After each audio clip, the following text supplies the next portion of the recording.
Hey, what's going on, guys? Welcome back to the channel. Today I'm going to come out here and I'm going to shoot my shotgun a few times, make sure it's ready for turkey season. And I'm just going to show y'all what I settled on last year when it came to chokes and shells. I'll show you what we're shooting. This is my Remington 870 20 gauge. It's a youth model. It's been dipped in Cerakote. It's got a Vortex Venom red dot on it. I'm going to be shooting Federal number 9s. Those shells right there. Now, for a quick reference, if any of y'all are thinking about shooting a different combination of anything, this gun right here, I've shot an Indian Creek 555 out of it, and it does awesome, just like all the reviews online say. But you're not going to want to use the Federal Flight Control wide shells. If you're going to shoot the Indian Creek, make sure that you go with like an Apex or any kind of shell that does not have that long wad in it, similar to the Winchester Longbeards or the Federal Flight Control. Both those have got a really long wad in them that's made to keep that shot together longer, but typically the ported chokes don't work as well. This one does fantastic, but the ports are round, the choke is a little bit shorter, and it just seems to perform better. So on the Indian Creek, what I noticed is when I would shoot the Federals, I would get big chunks of shot. There would be a bunch of shot in different places, be cutting big holes, and it was very uneven pattern. Whereas when you would shoot a different shell out of it that did not have that long wad in it, the choke itself did its job, and it would be a much more, finely dispersed pattern, a much more evenly dispersed pattern rather, and actually was a whole lot tighter on that 555. This choke right here is a 570 Primos tight wad, and what I noticed is as you open that choke up, the Flight Control wad does a whole lot better. So even in a full Remington choke or an extra full factory Remington choke, it does excellent with the Federals.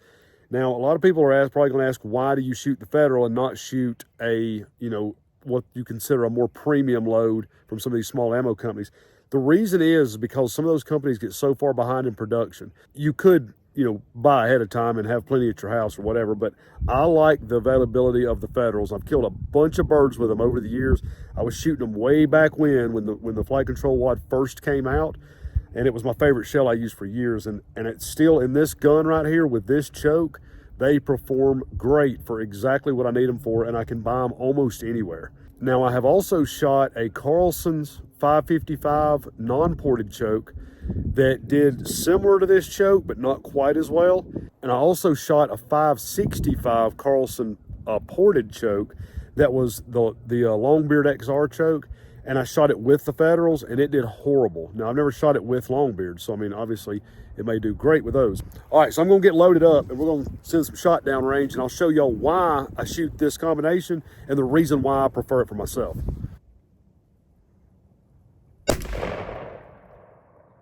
All right, so that was my 20-yard target. Let's take a look at this pattern right quick. All right, now obviously it needs a little bit of adjustment down into the right, but y'all look at the pattern and how evenly distributed those pellets are. It's a very round circle, very uniform, and that right there is why I prefer the more open choke in this gun. At 20 yards, honestly, I don't want it much tighter than that.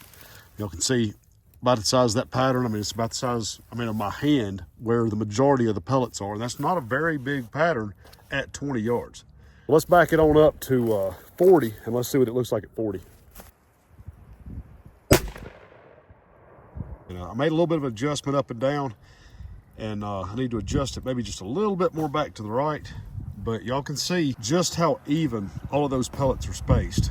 Now, for some folks, they may not think that that's tight enough a pattern at 40 yards if you're wanting to shoot out to 60, 70 yards. But I have experimented with a bunch of different kinds of chokes between just target shooting and hunting, and you can get just a little bit tighter pattern on some of those tighter chokes with some different ammunition.